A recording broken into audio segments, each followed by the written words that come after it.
Okay, let's dive in. Picture this. Stockholm Harbor, a clear summer day back in 1628. You've got thousands of people cheering as this magnificent super ship, the most powerful warship they'd ever seen, prepares to set sail. Yeah, flags flying, cannons all ready for a massive salute. The whole city's out. Exactly. And then within minutes, it's gone. Just like that. Vanished beneath the waves. Unbelievable, really. It really is. And this isn't just, another tale of a ship lost at sea. This is the story of the Vasa, a towering 17th century warship meant to be the absolute pride of the Swedish fleet. And it sinks less than a mile into its maiden voyage. It's almost absurd. It is. It's an almost absurd yet profoundly insightful marine incident. So the big question is, how could such a massive, ambitious project fail so spectacularly right there in front of everyone? What lessons did it teach us? And, how does this incredible submerged giant still speak to us centuries later? What can we learn about ambition, engineering, maybe human nature? Well, you really hit on something key there. The Vasa, you see, it wasn't just a ship in the practical sense. It was like a physical symbol of Sweden's intense ambition. They wanted to dominate the Baltic Sea. Right, this was a really turbulent time, wasn't it? Oh, absolutely. We're talking the thick of the 30 Years' War, this brutal continent-wide conflict. Plus, ongoing power struggles with Poland and Lithuania. Sweden was this rising power, determined to make its mark. And the king, Gustavus Adolphus. Exactly. He was driving this. He was actually off fighting in Poland and was incredibly anxious for the Vasa to join the fleet, to project this image of, undeniable Swedish might. So the pressure was on from the start. Immense pressure. And as we'll sort of unpack in this deep dive, the ship's fate, tragically, it was sealed long, long before it ever even left the dock. It's a stark lesson, really, about what happens when ambition just overrides practicality and, basic engineering sense. That ambition, yeah, that seems to be the absolute foundation for understanding the Vasa, doesn't it? You have to picture Sweden back then, early 17th century. It's a relatively small country, population maybe just over 1 million. Tiny, really, compared to the big European powers. Right. But its kings, especially Gustavus Adolphus, they had ambitions way beyond their nation's size or immediate resources. He was known as the Lion of the North, wasn't he? He was. A brilliant military mind, very effective, though maybe a bit impetuous at times, as we'll see. His vision was pretty clear then. Build up this formidable navy, control the Baltic, that vital trade and military route. Absolutely crucial. He needed to rebuild a navy that had taken some hits, but more than that, he needed a showpiece, something to really showcase Sweden's growing power on the world stage. So the Vasa wasn't just another warship. It was, like you said, symbolic, his crown ship. His regal vessel, yes. You called it a floating piece of propaganda, and that's exactly right. It was meant to be this clear, unmistakable statement of Swedish power, packed with symbols designed not just to impress, but to genuinely intimidate enemies. Especially Poland and Lithuania, their main rivals at the time. Precisely. The conflict with them was constant, relentless. And the need for this kind of imposing ship, it wasn't just theoretical, was it? The Navy had actually suffered some serious losses. Oh, definitely. The timing was critical. Just a few years before, in 1625, there was this terrible storm in the Bay of Riga, wrecked 10 Swedish ships. 10 ships? That's huge. It was nearly a third of their entire fleet at the time. A massive blow. Then, just a year before the Vasa's launch, in 1627, they lost 2 more big ships in the Battle of Olawa. Wow. And even in 1628, the very year the Vasa was meant to sail, they lost 3 more large ships in less than a month, mostly to storms again. So you can feel the king's urgency, can't you? Absolutely. He didn't just need a flagship, he needed the flagship, like yesterday. Exactly. Something that would immediately reassert Swedish power, strike fear into his enemies. And remember, he's campaigning in Poland while this is all happening, sending letters back constantly, pushing the project forward, often without much regard for the practical details. Okay, that context really highlights the pressure. So let's talk about the ship itself. How grand are we actually talking here? What were the specs? Well, the sheer scale of the Vasa for its time was genuinely astonishing. It really pushed the limits of 17th century shipbuilding. Okay. So its length, the sparred length, which includes everything sticking out, was 69 meters. That's about 226 feet. Huge. Huge. But critically, it was really quite narrow for its height. Its beam, the width, was only 11.7 meters or 38 feet. Okay, so long and thin, relatively speaking. Very much so. And then the height, from the keel, the sort of spine at the very bottom, up to the mainmast truck, the highest point, an incredible 52.5 meters. That's 172 feet tall. Whoa, so super tall, quite narrow. Exactly. That extreme height-to-width ratio, plus its weight, 1,210 tons, it immediately signals potential stability issues, doesn't it? It really does. You don't need to be a shipbuilder to think that sounds a bit precarious. Right. But on paper, when it was finished, it was undeniably one of the largest and most powerfully armed ships in the entire world. A marvel of engineering, Oh, or so they thought. so big and tall, clearly impressive visually. But what about the firepower? A warship needs to pack a punch. Oh, absolutely. And the Vasa was designed to be a floating fortress in that respect. The initial order was actually for 72 bronze cannons. 72. Yeah, though in the end, 64 were actually delivered and installed, reflecting some of those changes the king kept making. Okay, 64 is still a massive number. What kind? Well, the real heavy hitters were the 48 powerful 24-pounders. Imagine the weight of those. Then there were 8 3-pounders, 2 1-pounders, and 6 howitzers. They called those Stormstecken. And I read somewhere the standardization was a big deal. It was. That was actually quite innovative for the time. Having so many guns of the same size, especially those 24-pounders, made supplying ammunition and loading much more efficient. And these weren't just any cannons, they were a new, standardized lightweight design. Quite remarkable manufacturing precision for the 1620s. The dimensions only varied by millimeters. Cutting-edge stuff. But all this grandeur, all this advanced weaponry, it must have cost an absolute fortune, right? A massive drain on Sweden's resources. An astronomical sum. The total cost is estimated around 200,000 Swedish royal dollars. Which meant? Well, to put in perspective, that was roughly 5% of Sweden's entire gross national product back then. Wow. 5% of the entire economy on one ship. Unquestionably one of the most expensive single projects Sweden had ever undertaken. Which leads you to that crucial question, doesn't it? Why pour so much money not just into size and guns, but into, well, decoration? Right, the sculptures. I heard it was covered in them. Lavishly. Over 700 sculptures originally. We've recovered about 500 of them. And initially, people thought they were mostly gilded, covered in gold leaf. Giving it that sort of muted golden look. Exactly.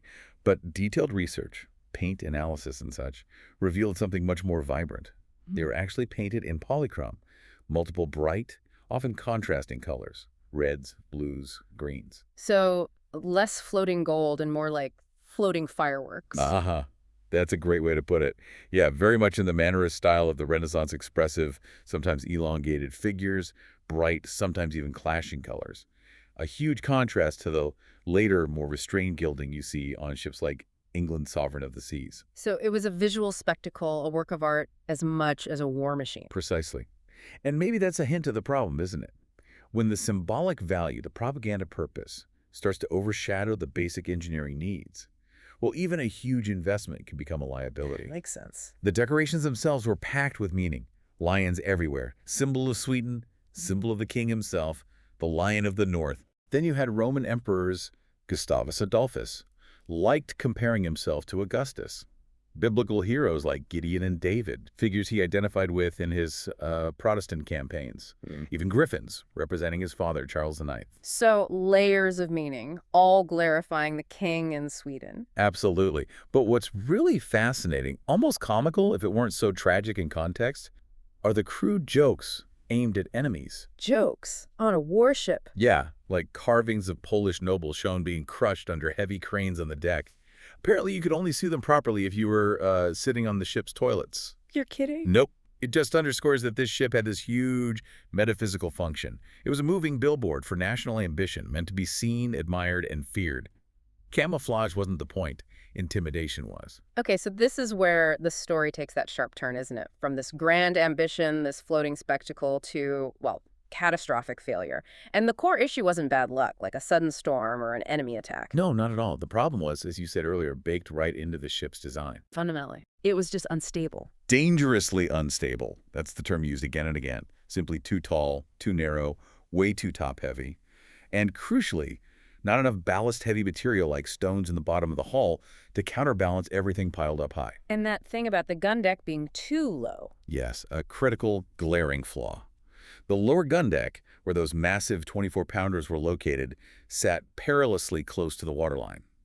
Even a slight tilt would bring it dangerously near the waves. This whole combination of issues later became known as the Vasa syndrome, right? That's right. It's actually a term used in business and project management even today. It described exactly this kind of situation, where management failures, Poor communication and unchecked ambition cause a project to fail spectacularly. Derived directly from this one, infamous sinking. Wow. So how did it get so bad? What were the specific management failures? Well, a huge factor was what we now call scope creep, driven directly by the king.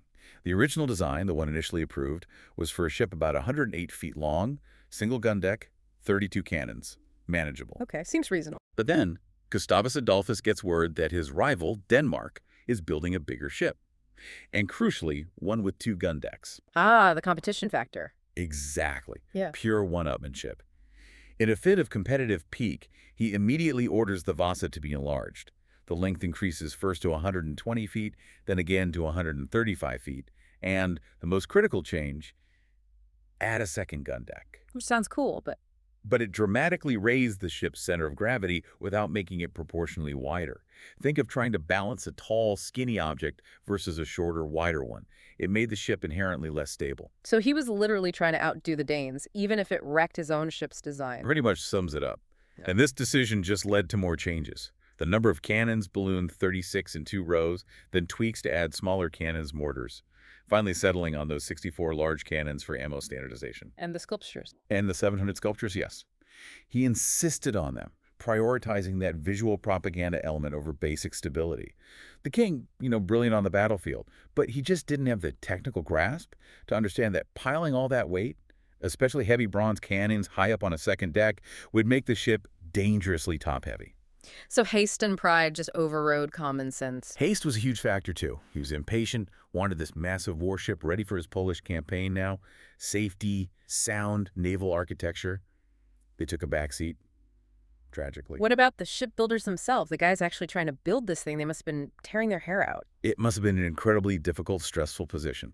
The chief architect, Henrik Hubris, was a Dutchman. Very skilled, yes, but apparently had no direct experience building a ship this large with 2 gun decks. It was still a relatively new and complex design concept. Not exactly the best time to be experimenting on the king's flagship. Definitely not. And then, to make matters worse, Hubris got seriously ill in late 1625 and actually died in the spring of 1627. Oh, wow. Mid-project. Mid-project. Leaving his assistant, Hein Jacobsen, to take over, Jacobsen had to try and fulfill the king's increasingly demanding, technically flawed instructions, inheriting a design already in trouble. Talk about pressure. Immense pressure. And then there's this almost unbelievable detail that came out later. They were using different measuring systems in the shipyard. You mentioned that. Swedish feet versus Amsterdam feet. Exactly. Different teams, different rulers. Swedish feet were about 29.7 centimeters. Amsterdam feet, about 28.3 centimeters. Doesn't sound like much, but over the scale of the ship, it meant it ended up being measurably heavier on the port side, the left side. Adding another layer of instability. Precisely. Just exacerbating the already precarious balance.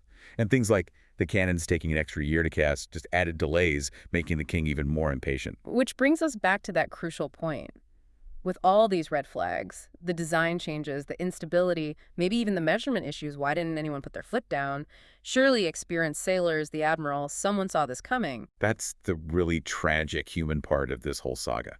The silence of experts, as it's sometimes called. There were clear warning signs. They actually did a stability test before the maiden voyage. Oh, yeah. What did that involve? It was pretty basic, but effective for the time. They got 30 men to run back and forth across the upper deck, trying to make the ship roll. Okay. And after just 3 passes, the ship heeled over so violently, lurched so dangerously from side to side, that Vice Admiral Class Fleming, who was supervising, yelled for them to stop. Immediately. Yeah. He was afraid it would capsize right there at the dock. Wow. That's pretty definitive. You'd think so. Yeah. Fleming was reportedly heard muttering something like he wished the king were home, basically implying, I need the king here to see this and call it off because I don't dare. So even the admiral felt powerless. Apparently so. Despite these undeniable red flags, nobody dared halt the launch. The king's well-known impatience, his absolute authority, and just this pervasive fear of speaking truth to power. It meant all these grave concerns were just whispered on the dock, as one account puts it, never formally acted upon. The culture just wouldn't allow it. Orders trumped expertise. Tragically, yes. A lesson that unfortunately keeps repeating itself through history. So all these flaws, all this ambition, this fear, it all comes together on that one seemingly perfect summer day, August 10th, 1628. Try to imagine you're there, part of that huge crowd lining the waterfront in Stockholm. The atmosphere must have been incredible. Cheers, flags, the sounds of a great ship preparing to sail. Absolutely. Thousands of locals, foreign ambassadors, basically spies, right, taking notes. Even families of the crew, wives and children, brought aboard for what they thought would be a short celebratory first leg. A festive occasion turned tragic. Terribly so. Captain Suffering Hansen, ironically, the same guy who'd supervised much of the construction, gives the orders. They first warp the ship, haul it using anchors and ropes along the waterfront. Then they set 4 sails. Which ones? The foretop, fore, and mainsails. They unfurl, catch the light breeze, and this magnificent, flawed giant begins to move. Slowly at first. Slowly. And here's the crucial detail for what happens next. The gun ports, those openings for the cannons on both decks, were left wide open. Deliberately. Deliberately. Not negligence. They were ready to fire a massive salute as the ship cleared the harbor, a final noisy display of power for the crowds and those watching ambassadors. A fateful decision. And this is where it all unravels incredibly quickly, in full view of everyone. Right. As the Vasa clears the shelter of the harbor wall, moving slowly, majestically maybe, it passes under the bluffs of Södermalm, this big landmass that had blocked some wind. And then A sudden gust hits it, wind from the southwest, and the ship, already so unstable, immediately heels over, hard to port to the left. A dramatic, sudden list. scary moment. Must have been terrifying on board. But then, for just a second, maybe there's hope. The crew quickly casts off the sheets, the ropes controlling the sails, letting them flap, reducing the wind pressure. Right, trying to correct. And the ship, actually, slowly, rights herself, settles back more upright. You can almost imagine a collective sigh of relief from the crowd, maybe even a cheer. False hope. Tragically false hope. And then comes the second fatal gust. The ship had barely recovered. It reaches a spot near Tiggelviken where there's a gap in the cliffs, no more shelter, and an even stronger gust slams into it, again from the southwest, Pushing it over again. pushing it hard onto its port side again.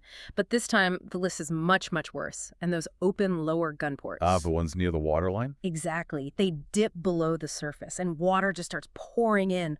A torrent, they said, surging onto the lower gun deck. Filling it up? Filling it up fast.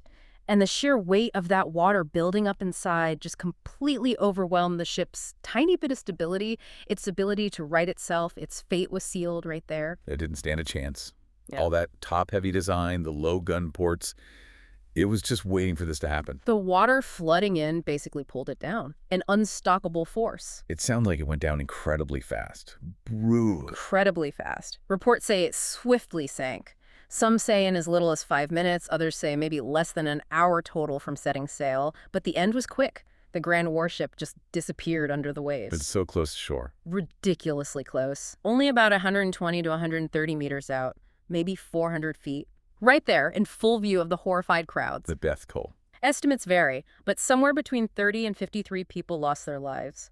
Tragically, many were likely those trapped below decks, maybe crushed by cannons sliding around as the ship rolled, or just weighed down by gear. Awful. Just trapped like rats, as the saying goes. Horrible. But because it was summer, the water wasn't freezing, and the shore was so close, many actually survived. Ow. They clung to debris, scrambled onto the masts, which apparently stuck out of the water for a while, or just swam the short distance. And lots of small boats had been following the Vasa, part of the celebration. So they could pick people up. Exactly. They rushed in immediately, pulling survivors from the water. A chaotic, desperate rescue effort right there amidst the shock and horror. What a scene, a total public disaster. Was this kind of immediate public failure unique for the time, or were there other comparable naval disasters? Well, the Vasa sinking was certainly a huge national embarrassment and a massive financial loss for Sweden. But surprisingly, its direct strategic impact on the wars wasn't that severe, not compared to another, much later Swedish naval disaster anyway. Oh, which one was that? The sinking of the Kronen the Great Crown in 1676. Now, that was a catastrophe with major consequences. Bigger than the Vasa. Much bigger. The Kronen was a true behemoth. Twice the size of the Vasa, carried twice as many cannons, 114 guns. Another one of these floating palaces, symbolizing Sweden's great power era. Okay, so what happened to it? It was lost during a major battle, the Battle of Öland, against a combined Danish-Dutch fleet. Seems like a combination of factors, maybe design flaws again, a sudden sharp turn in bad weather, maybe unstable gunpowder. It capsized and then exploded violently. Explode. Massive explosion. Killed around 800 men instantly. 800. Good grief. And this happened right in the middle of a battle, in full view of both allies and enemies. Devastating morale, obviously. The loss of the Kronen was the single worst naval disaster in Swedish history. It crippled their navy at a critical moment and directly led to the Danes launching a successful naval invasion of Sweden itself. Huge strategic impact. Right. So compared to that, the Vasa. The Vasa, while deeply humiliating and incredibly costly, didn't really change the military balance in the same way. Its failure was dramatic, yes, but didn't directly derail the ongoing campaigns. It was more of a very expensive, very public lesson in hubris. You can just imagine the silence first, then the absolute outrage gripping Stockholm. This ship, built to terrify Sweden's enemies, sinks less than a mile from where it was built, in its own harbor. The ultimate anticlimax. And news traveled fast, even back then. King Gustavus Adolphus, off fighting in Poland, hears about it. And he was furious, I bet. Livid, absolutely furious. He immediately demanded that whoever was guilty be found and punished. He explicitly blamed imprudence and negligence. Someone had to pay for this disaster. So heads were going to roll. Well, that's where the political fallout gets really interesting. Not because heads did roll, but because they mostly didn't. Really? After all that? Yeah. Captain Suffering Hansen, the captain who somehow survived, he was arrested immediately. Intense interrogation. What did he say? He testified the guns were properly secured and, crucially, that the crew was sober. So, no easy scapegoating there on indiscipline. And since they couldn't prove negligence on his part, he was eventually freed. Okay, so not the captain. Who else? Well, they convened an inquiry literally the next day. Shows you the panic, right? Yeah. Then a more formal hearing in September 1628. They brought in the shipwrights who took over after Hybridson died, Hein Jacobsen and his brother Aaron. And their defense? They basically stuck to the line. We built it exactly according to the design the king approved. They were essentially, very carefully, pointing the finger back towards the flawed, royally mandated design. We just followed orders. Oof. That's brave, in a way. Daring to subtly blame the king's plan. In essence, yes. You could feel this palpable reluctance from everyone involved to actually blame the real culprit, the fundamentally flawed design driven by the king's ambition and constant interference. As one historian put it, nobody told the king that this thing was not going to do well. So what was the official verdict then, if no one was blamed? When they pressed Aaron Hybridson, Henrik's brother, asking point-blank why the ship sank, his recorded answer was simply, God only knows. Seriously? God only knows. Seriously. And that pretty much became the convenient, politically safe verdict. The disaster had no single cause, only the will of God. It neatly absolved any individual and, crucially, shielded the king from any direct criticism. So despite the king's rage, nobody was actually punished? Nope. No convictions, no major career setbacks. All the surviving officers, the shipwrights like Jacobsen, they all went on to have successful careers, which shows you a lot about the power dynamics and the fear of challenging the crown. It really raises that question about the culture, doesn't it? Was it genuinely impossible to challenge the king, or was it just a risk no one was willing to take? It seems deeply ingrained in the culture of the time. Questioning a direct royal order, especially on such a high-profile prestige project, that was borderline treasonous, potentially career-ending, or worse. The king's pressure, that fear of speaking truth to power, it just created this environment where warnings were ignored or downplayed. Even though the flaws were obvious, even before it sailed. Exactly. The instability was known, tested even, but nobody could or would stand up to the crown. Now, interestingly, while the Vasa sinking didn't have a huge strategic impact like the Kronen, they did learn lessons, even if quietly. How so? Well, the Vasa had a sister ship, the Eplet, the Apple, built by the same guys right after the Vasa. Okay. Did it sink too? No. They very prudently built it about 3 feet wider. Doesn't sound like much, but made a difference to stability. And after its first season, they swapped out its upper deck 24-pounders for lighter 12-pounders. Reducing that top heaviness. Exactly. And the Eplet went on to serve successfully for 30 years. So the lessons were learned, just maybe not publicly admitted. But the Vasa disaster itself became this enduring cautionary tale about management, design, unchecked ambition, the very definition of the Vasa syndrome. Okay, this is where the story just gets incredible, isn't it? The ship sinks, disaster, inquiry, and then what? It just lies there at the bottom of Stockholm Harbor for centuries. For 333 years, yes. A sleeping giant on the seabed. Now, there were some early attempts to salvage it, almost right away. Really? How? And English engineer Ian Bulmer had to go. He actually managed to get the ship upright using cables and floats, but couldn't break it free from the thick mud.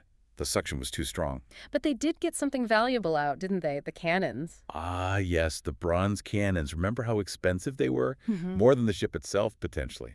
Those were just too valuable to leave down there.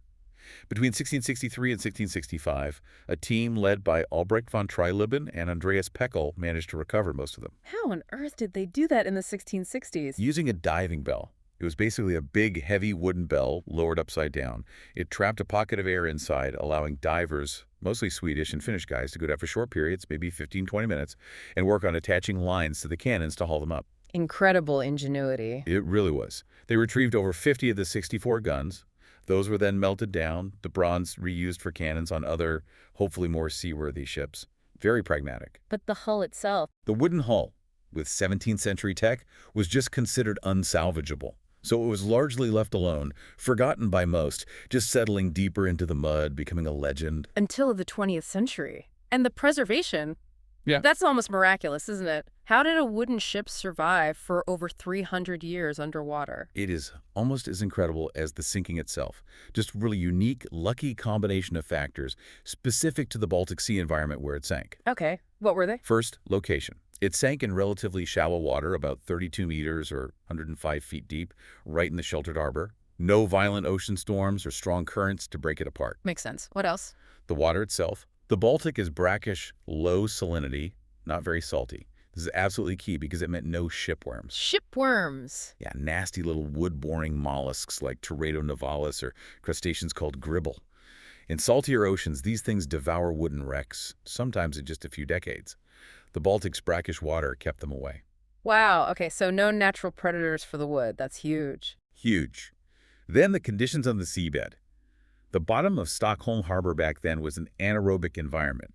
Basically, no oxygen. And no oxygen means? No oxygen means most of the bacteria and microorganisms that cause wood to rot and decompose simply couldn't survive or function. Biological decay was essentially stopped in its tracks. Like pickling it almost. Sort of. And finally, the ship settled upright into the soft harbor mud, which then enveloped the hull, protecting it even further, sealing it off in this oxygen-free tomb.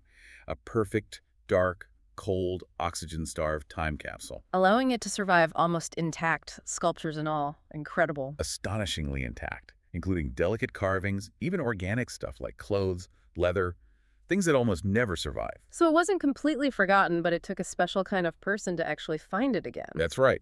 It wasn't totally lost to history. Its location was roughly known, appeared on some old charts, maybe even used for diver training decades later. Nobody's quite sure. But the modern rediscovery, that really starts in the mid-1950s with one man, Anders Franzen. Tell us about him. He was fascinating. A civilian engineer working for the Swedish Navy on fuels and stuff, but his real passion, almost an obsession, was maritime archaeology.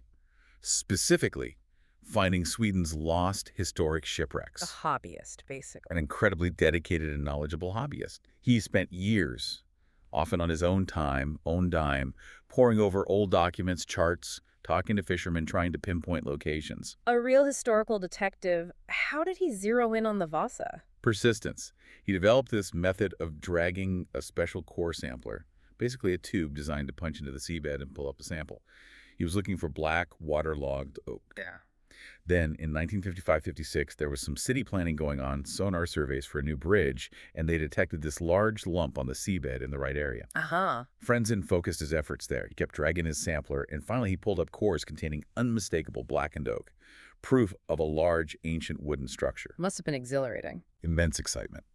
So in September 1956, they sent divers down to the coordinates Franzen gave them.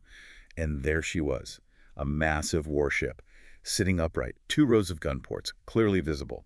Even the lion figurehead still there, staring out into the gloom. It was undeniably the Vasa. Wow. After 333 years, the feeling must have been electric. Absolutely. It sent shockwaves through Sweden, through the whole archaeological world.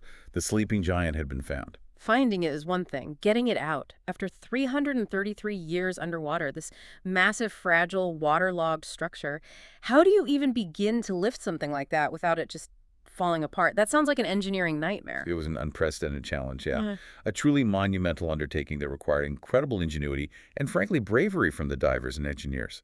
The salvage effort took years of meticulous planning and hard work. What did they actually do? Well, first, divers had to work in incredibly tough conditions, freezing cold, zero visibility to dig 6 tunnels underneath the Vasa's hull. They used high-pressure water jets to blast away the mud. Digging tunnels under a 1,200-ton waterlogged ship. That sounds terrifying. Absolutely terrifying. Then they had to carefully thread massive steel lifting cables through these tunnels. The goal was to create a sort of cradle underneath to break the suction of the mud and lift it evenly. Okay. In August 1959, they did the first major lift. Using huge pontoons floating on the surface connected to the cables, they slowly, gently broke the Vasa free from the seabed and moved it, still submerged, into much shallower water closer to shore. Kind of halfway house. To check it out, prepare for the final lift. Exactly. Assess its condition, make sure the cables were holding. Then, 2 years later, the big day arrived. April 24th, 1961. The day it came up. The day it broke the surface. Using the same system of pontoons and cables, they slowly winched it up. Tens of thousands of people watching. The king, Gustavus Adolphus, was there. It must have been an incredible sight. This huge, dark, dripping ghost ship rising from the depths. I can only imagine. Muddy, dripping, smelly. Oh, apparently the smell was intense. That hydrogen sulfide smell from the oxygen-free mud. Yeah. But it was this chaotic, jubilant moment. The Vasa was back. Right. But then, of course, the real work of preserving it began immediately. Yeah. It couldn't be allowed to just dry out. Right, because the water inside the wood was actually holding it together, wasn't it? If it evaporated, the wood would just crumble. Precisely. It raised that critical question. Mm. How do you stop this incredibly delicate, waterlogged structure from disintegrating in the open air? The solution they came up with was revolutionary at the time. What was it? Polyethylene glycol. PEG. Sure. It's a synthetic water-soluble wax. For years, literally years, they constantly sprayed the entire ship with a solution of PEG. Sprayed it for how long? They sprayed it continuously for 17 years, and before that, soaked it for 2 years. The idea was for the PEG molecules to slowly seep into the wood cells and replace the water molecules. So as the water eventually evaporated, the peg would remain supporting the wood structure. Exactly, preventing it from shrinking, cracking, and collapsing. It was a long, slow, painstaking process. Smaller artifacts found inside were often preserved using freeze drying, another technique to remove water without damage. And is the preservation finished now? Or is it ongoing? Oh, it's absolutely ongoing. It's a constant battle. They use laser scans to monitor every tiny movement or deformation in the hull. New techniques are always being developed as the wood continues to age and react. For example, many of the original iron bolts used in construction have corroded badly over time, actually damaging the wood around them. Oh dear. What are they doing about that? They're currently undertaking a massive project to replace thousands of these old bolts with specially designed ones made from a high-tech stainless steel alloy SAF 2707HD, very corrosion resistant. Plus, they're building a whole new internal support structure, a cradle inside the ship, to better distribute the weight and ensure its stability long-term. Costly, I imagine. Hugely costly. About 150 million Swedish kroner, a 4-year project. It might slightly obscure the view of the lower decks, they admit, but it's deemed essential for the Vasa's survival for future generations. It's a living conservation project. It really is. And beyond the ship itself, what about the things found inside? You mentioned artifacts. It sounds like a true time capsule. It really is the Pompeii of the Baltic Sea, an absolute archaeological goldmine. They recovered thousands upon thousands of artifacts, not just ship's equipment, but intensely personal items. Like what? Everything. Everyday clothing, shirts, trousers, shoes, hats. Tools for all sorts of trades, carpentry, sailmaking, coins, chests, barrels, personal medicines, cooking pots, wooden tankards, plates, even games like backgammon sets, a pocket sundial. It gives you such a snapshot of daily life. An unparalleled snapshot. And perhaps most movingly, the human remains. Skeletons of 15 to 17 individuals were found. Including women, you said. Including several women, yes. Which is fascinating because it gives us this unique cross-section of society on board. Not just sailors, but maybe soldiers, maybe craftsmen, maybe family members along for that first fateful voyage. We can learn about their health, their diet, injuries they suffered. It makes them real people, not just statistics. Exactly. And the clothing collection alone is incredible. Probably the largest collection of ordinary people's clothes from before 1700 anywhere in the world. Stuff you just don't find in written records, which usually focus on the rich and powerful. And the ship itself, the way it was built, does that tell us things too? Oh, absolutely. Studying the timbers, for example, reveals a lot about 17th century shipbuilding. The dimensions aren't perfectly uniform. Timbers aren't always perfectly square. It shows a more hands-on, experience-based approach, less standardized than later naval architecture. They say it's actually virtually impossible to build a perfectly accurate scale model using uniform pieces because the original was so variable. Fascinating. So it gives us the ultimate final word, as some say, on how these ships were built and lived on. Pretty much. The ship, its contents, the human stories, it's an incredibly rich, detailed window into a specific moment in time, preserved by disaster. So fast forward to today. What does this incredible story, this resurrected ship, mean for us now? It's not just locked away in a lab, right? It's a museum. Oh, it's a spectacular museum. The Vasa Museum in Stockholm. If you ever get the chance to visit, you really should. You can't miss it. It's this striking building with three huge masts sticking out of the roof, mimicking the Vasa's original height. A landmark in itself. Definitely. And inside, the ship itself just dominates the space. It's immense. They've built multiple levels of viewing platforms all around it, so you can see it from different angles, get up close to the details, the carvings. And it's mostly original. Remarkably so. About 98% original wood. It's just there. This 400-year-old warship right in front of you. It's become one of the most popular museums in Europe, attracting over 1 million visitors every year. Wow. Just walking around it, seeing the scale, the details. It must be quite an experience, almost like touching the past. It really is. It's quite overwhelming in a good way. And it's fascinating how the Vasa has transformed, hasn't it? From this symbol of catastrophic failure, national embarrassment, Right. into this incredibly powerful national symbol. It represents Sweden's great power era, that period of expansion and influence. It's a tangible link to a really pivotal time in their history. One expert, Carl Olof Cederlund, even called the museum the Temple of the Royal Ship. The temple. That says a lot about its symbolic weight now. It really does.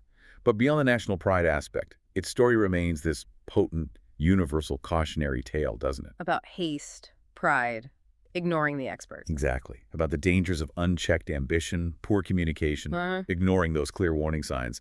It's the classic case study for the Vasa syndrome in project management for a reason. It teaches lessons that are still incredibly relevant. It's kind of sobering, isn't it, that such a huge, expensive project could fail because of such, well, seemingly basic mistakes we still make today. We absolutely do. And ironically, its failure is what made it such an incredible gift to history. If it hadn't sunk right there, right then. It would have sailed, fought, been rebuilt, eventually lost or scrapped. Precisely. We'd have maybe some drawings, some records, but not this. Not the only fully intact 17th century warship recovered anywhere in the world.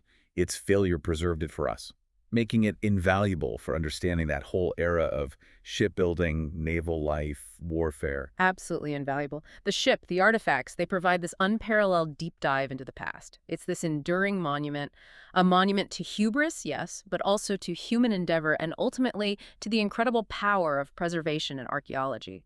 It continues to teach us, to fascinate us. #outro. So when you really unpack it, the Vasa's story is just extraordinary. That brief moment of intended glory, the utterly catastrophic failure just minutes later, and then this stunning return to the surface after 3 centuries. It gives us such a powerful look at human ambition, doesn't it? And the unforgiving nature of engineering, but also the incredible things history can teach us if we look closely. It really does. From the king's grand vision to those fatal design flaws born of rivalry and impatience, through its long sleep underwater to its complex resurrection. It's a journey that covers so much. A journey that ends with this silent, majestic giant standing today as both a marvel and a stark warning. And maybe that's the final thought to leave people with. When you look at the Vasa, and maybe even its contemporary, the Kronen, both these grand symbols of power that met disastrous ends due to, let's face it, design flaws, human error, unchecked ambition. What does it really tell us about that recurring tension, that push and pull between the grand vision and the practical realities? A tension that still exists today, for sure. Absolutely. Think about it. How often, even now, in our most advanced projects, do we maybe still prioritize speed or looking impressive or beating the competition over fundamental safety or sound design or listening to the quiet warnings from the technical experts? It makes you wonder. It does. What Vasa moments might we be creating right now in our own time? Perhaps with consequences far greater than a 17th century warship sinking harmlessly in the grand scheme of things in its own harbor. Something to think about.